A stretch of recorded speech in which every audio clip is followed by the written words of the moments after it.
Hello,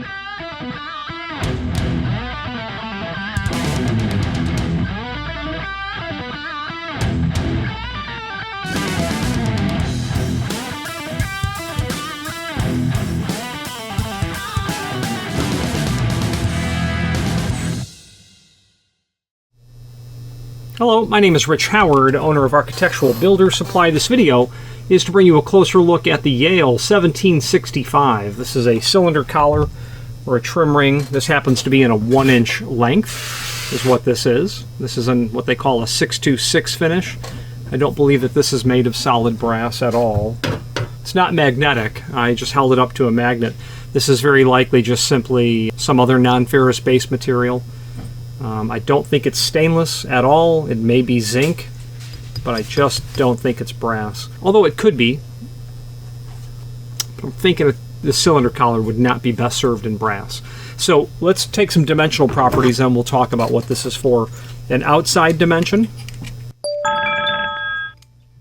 1.488. 1.488 outside dimension. This is going to have an inside dimension, 1.191, 1.191, an overall projection of 1.093, 1.093.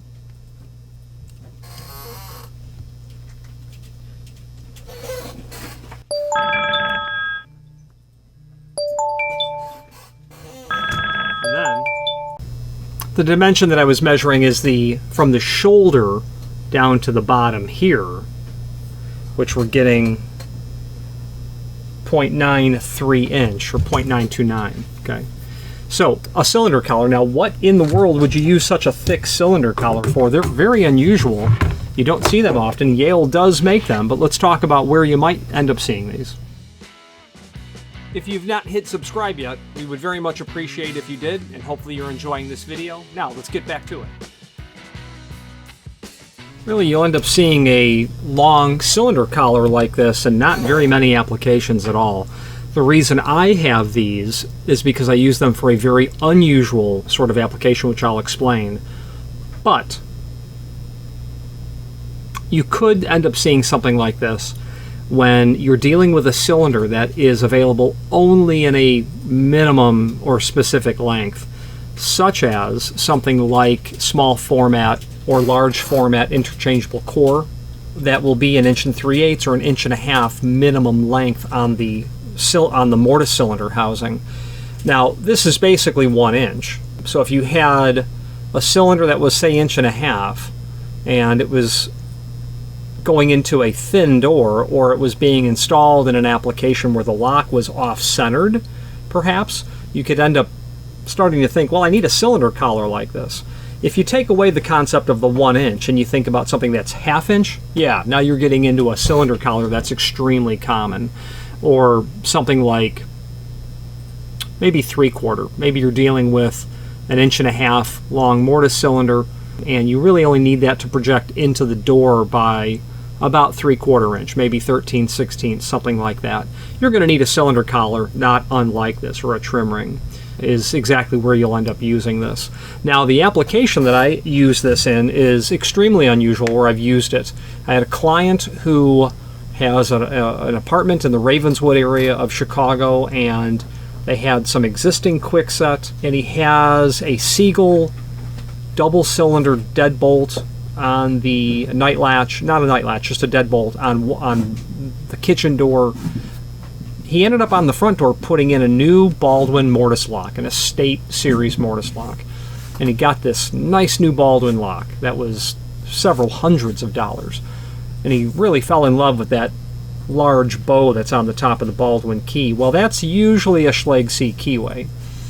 And he said, well, I want one key to work everywhere.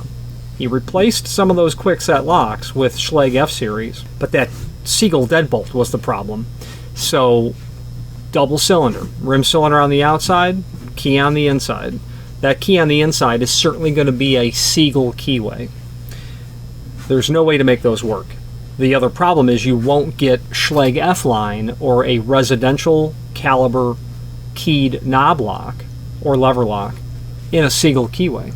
It could be done by getting into the commercial world and getting composite style cylinders, but we were dealing with Schlage F51 Orbit, 619 type locks. Nothing, just really common stuff. You'll never get a Siegel keyway for that lock, cylinder. And he was insistent. I said, it's not available. Now, Primeline, who owns the Siegel name, and Siegel owns rights to the Siegel intellectual property, was at one time producing those locks in Schlage C keyway in single cylinder for sure. Maybe they were or never did in double cylinder. I doubt that they did in double cylinder. But regardless, a lot of that line they had discontinued or have discontinued. So it came down to, can you make a double cylinder Siegel, take a Schlage C keyway? And I was able to come up with a Mortise cylinder and a Schlage C keyway, modify the back of it, drill and tap holes, get it attached to the lock body, also having to create a custom standoff tailpiece because of the back of the Siegel lock requires the tailpiece to basically have an offset to it.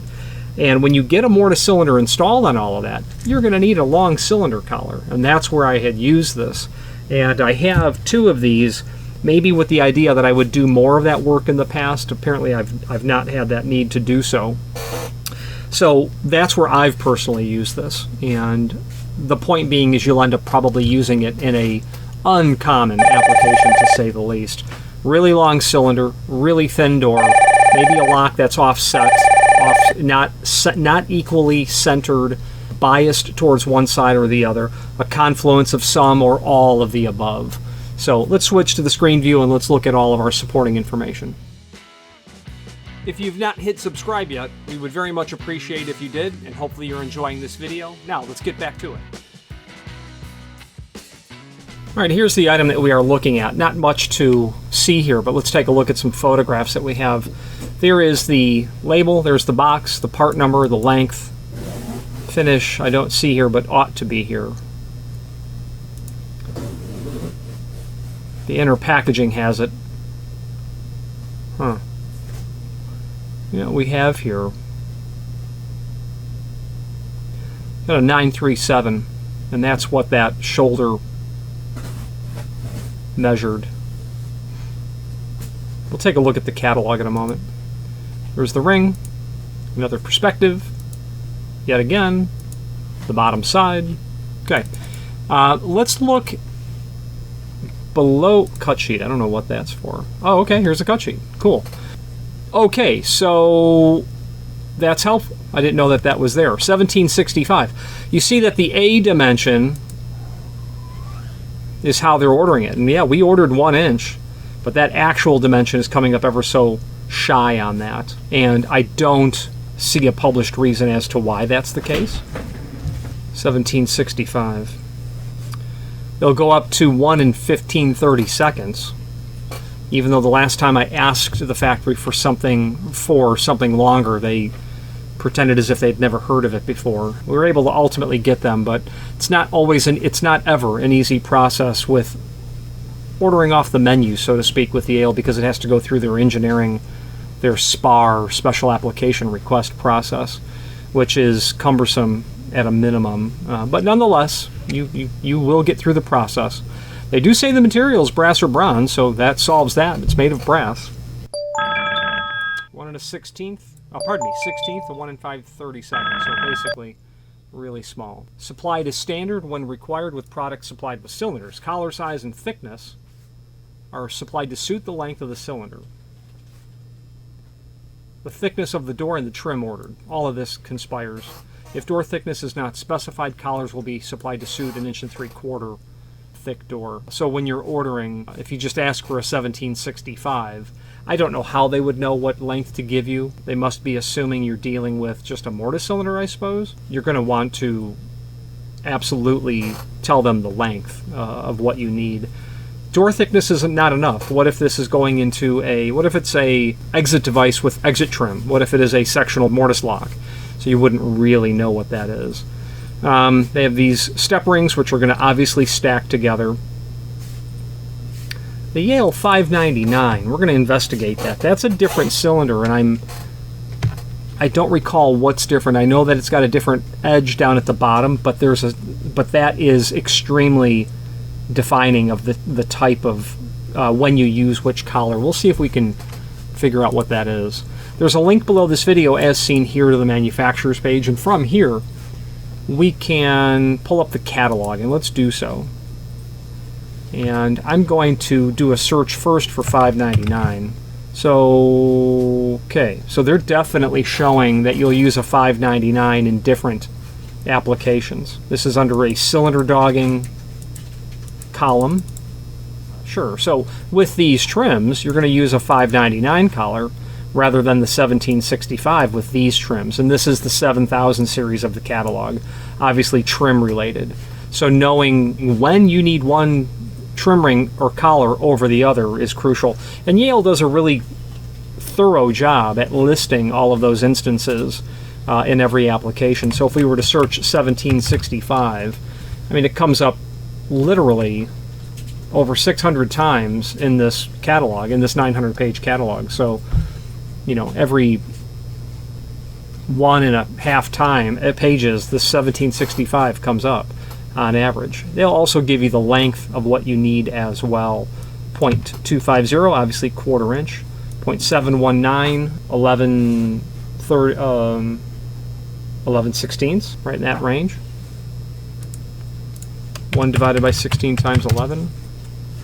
0.6875, yeah, I should have remembered that. 0.6875. So, very specific size there.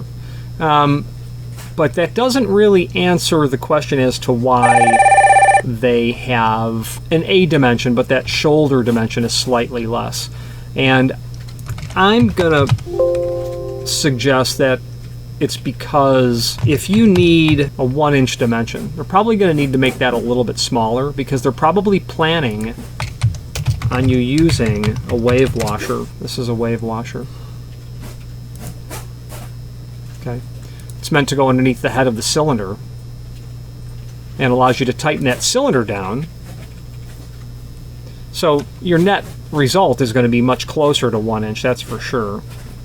Even though I wouldn't say that that's going to be a 1/16 of an inch. That could be the reason why. I don't know why the actual dimension is showing shy of what you're asking them for, but indeed it is. Maybe it's a mistake, but we saw the 937, which is that dimension that I provided here. Really can't be. So they're ordering this as 1 inch. They're calling it 1 inch. My caliper is giving me 0.93 basically when I measure that. So be mindful of that sort of relationship. They might be thinking you will use a wave washer, which would be standard and common.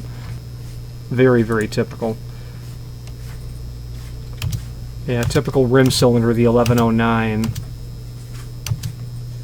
Yeah, going to have to leave that as my best educated guess as to why that would be the case.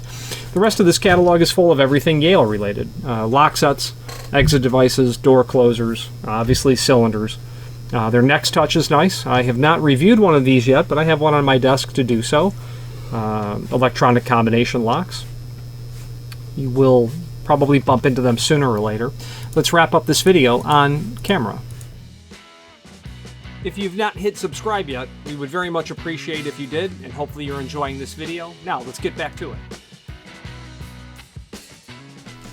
Well, this video is to bring you a closer look at that 1765 cylinder collar. You'll end up needing these sooner or later.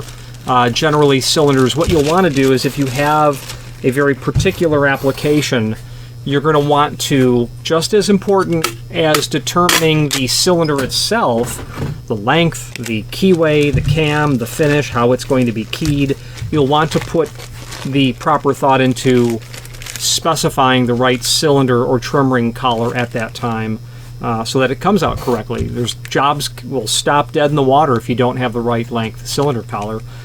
When this is properly installed, the outside dimension is such that when you put it behind the mortise cylinder housing most likely, or a rim cylinder as well, it is meant to spin on the face of the door. That's by design. If someone were to try to put a pipe wrench on the head of the cylinder, they shouldn't be able to get to it, which is what that recess there is for. You know, it could be the relationship between the cylinder that's going into it, What you'll then net achieve as what you're standing off in terms of an effective thickness of the collar in that application. Maybe that's why it's 1 inch.